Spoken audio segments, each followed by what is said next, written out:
Introducing seasoned journalist and opinion editorial writer Marlan Padayachee's weekly column, The COVID-19 Chronicle, that he began compiling soon after the coronavirus pandemic reached South Africa more than 475 days ago in 2020.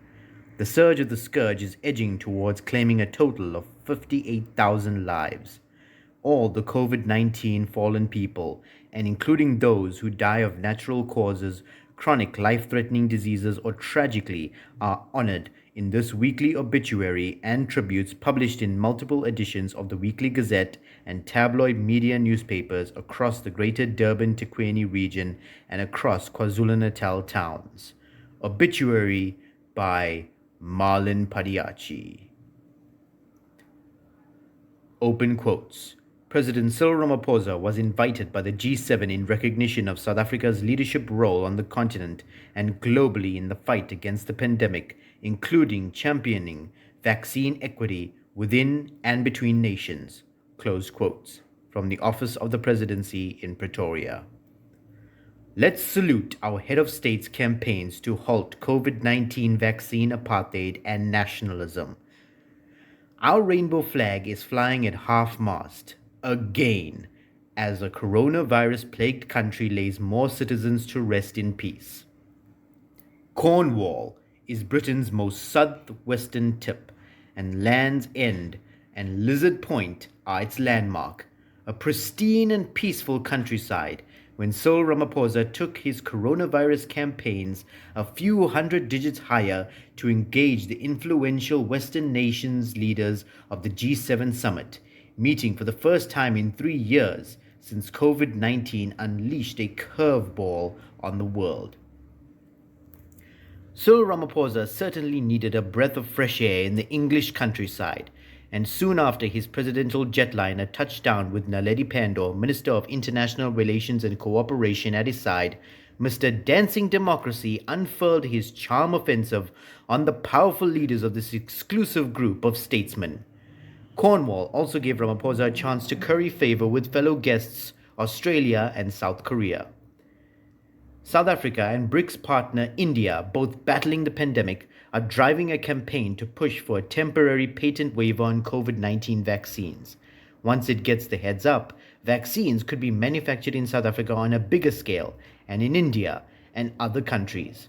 South Africa has the votes of France, Russia, and Canada after the USA's Joe Biden sharply reversed his tough waiver protocol. Local vaccinologists say pharmaceutical companies own the patents for the vaccines and are allowed to manufacture the jabs. Corporate pharmaceuticals could lose exclusive rights if the G7 agree on lifting the patent rights to allow Africa and India to use its own technology to manufacture generic vaccines without facing lawsuits from the giant manufacturers. Meanwhile, last week was a particularly hectic 7 days for Ramaphosa. He was on his back foot and had to dribble past a tsunami of public pressure from the grandstands to send his ministerial striker in the titanic battle against COVID-19, with our death toll scoreboard pegged at 57,706 on Sunday for an early shower. In a week of high drama, with the Mkhize apologizing to the nation, ANC Deputy Secretary General Jesse Duarte addressing media at Luthuli House on the DOH-linked cabinet reshuffle, ANC leader and head of state relieved his hand-picked and medically and scientifically sharp health minister from the nation's top priority post, and then he roped in tourism minister Mamoloko Kubaya Ngubane to head up the country's challenges and crisis with the deadly pandemic. He then packed his bags and jetted out of Waterkloof Air Base for the European summer. As Ramaphosa engaged his host, British Prime Minister Boris Johnson, and held talks with Canadian Prime Minister Justin Trudeau to win a try or penalty for South Africa and Africa, and ultimately influence all the G7 leaders to waive the patent, intellectual property, copyright, and brand rights of the vaccinations, apart from Germany, home of the world's biggest manufacturers of pharmaceutical products and COVID-19 vaccines, not budging to reach out to the 55-nation African bloc. There is hope, however, once Ramaphosa made the final G7 leaders line up. Back home, his nation's 6 colors flags flew at half-mast, again, in the seat of Parliament and home of democracy, Cape Town, where he held the microphone for Nelson Mandela's maiden welcome home inaugural speech 31 years ago on Sunday, 11 February 1990. This time, for the funeral service and burial of arts and stage legend Charlene Surtee Richards at Durbanville.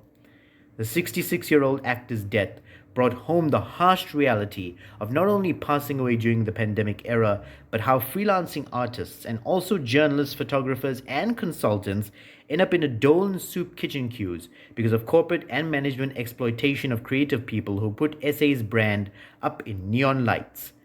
Free speech comedian Mark Lottering pulled no tricks when he told SABC TV's Leanne Manis that the celebrated winner of 40 awards for dozens of TV soapies and stage plays hustled through life and had her fixed telephone line disconnected so many times, and Telkom even took away her phone device.